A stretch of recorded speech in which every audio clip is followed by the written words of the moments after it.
Athens, working 20 hours a day with drastically cut medical resources.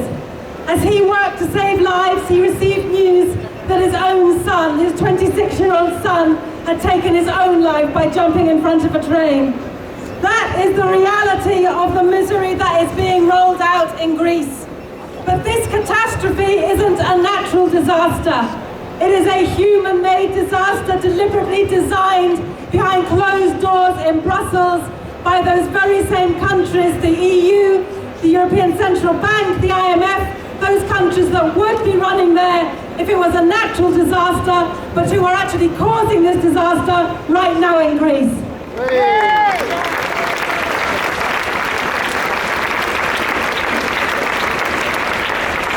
Because austerity isn't only socially destructive, as we know, it is economically deluded as well.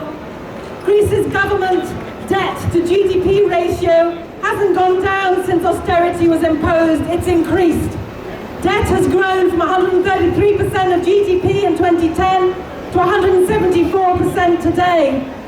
Since 2010, the Troika has lent 252 billion to the Greek government, but the vast majority of that was used to bail out the banks, while the debt has been left with the Greek people. Less than 10% of that money has actually reached the people of Greece. Instead, Greece's government is being labelled as extremists because they refuse further cuts in order to get another loan, which will simply be used to pay the institutions that made the loan in the first place. That's not extremist, that's common sense, that's what we stand for.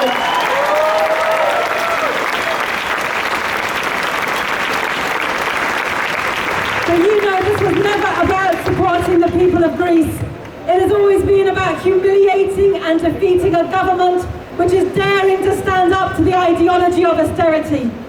That is why the Troika is so afraid.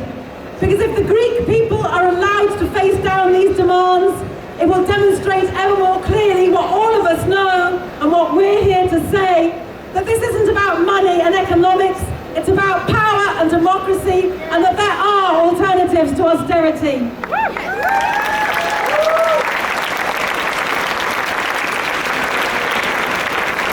So that's why we're calling for a European conference along the lines of the London Conference of 1953, which agreed a package of cancellation of debt for Germany, but they did it with the agreement of Greece back then. We should be repaying that solidarity today.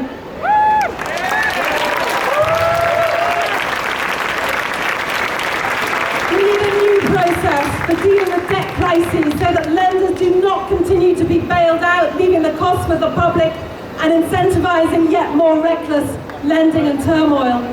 But I want to end by just saying a few words about the EU.